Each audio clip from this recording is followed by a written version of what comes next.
I'm Marshall Johnson. I have the privilege of being the pastor here at St. Luke United Methodist Church. I've actually been a member of the staff since August of 12.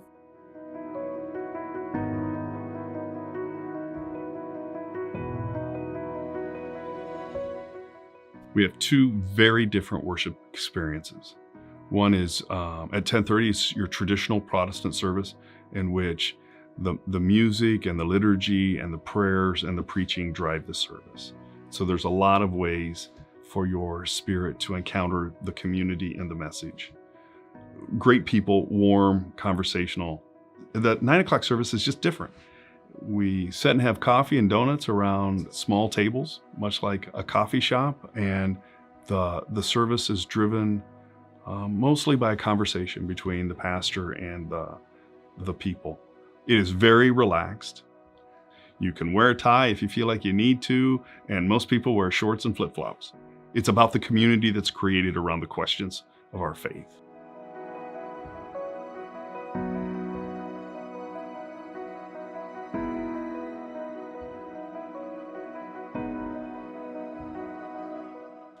Well, we need to not stay relaxed and just say, well, the church is on the hill, go over there.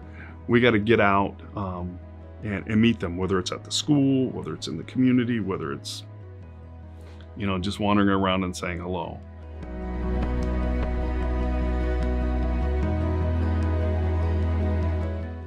My dream for St. Luke United Methodist Church is to become a university of life and spirituality, in which there are so many different ways that we can learn about our faith that deepens it within us, whether it's through opportunities to learn about other daily kinds of faith devotions, whether it's prayer or reading or service or coming to worship, and ways in which we can encounter folk in the community, whether it's through our teen center, or maybe it's serving people in a food pantry, or maybe it's taking on some of the difficult issues of how it is that we live in relationship with each other, that public face of love.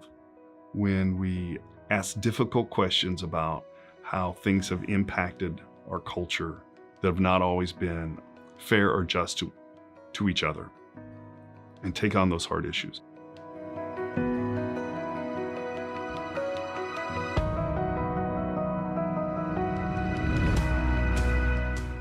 Everybody should be able to come to the church and have an opportunity to meet God in the way that they can most experience that which is divine, but also be willing to be challenged that they might be different, that their calling in this world is to be co-creators, that they can help make this place a more loving and just place for others, even if they haven't always experienced that themselves.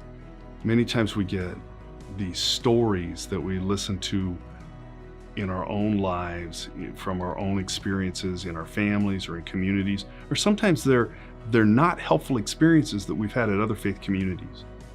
And then we let that limit our experience of love, our experience of what it means to be able to act in a way that can make a difference.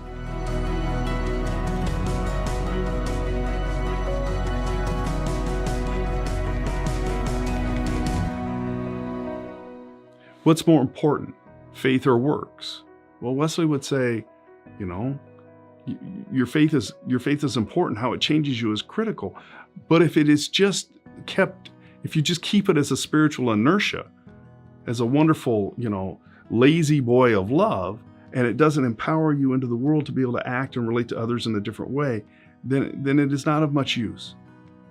Being a both and Christian is to live with that reality in both hands, and to hold it in tension.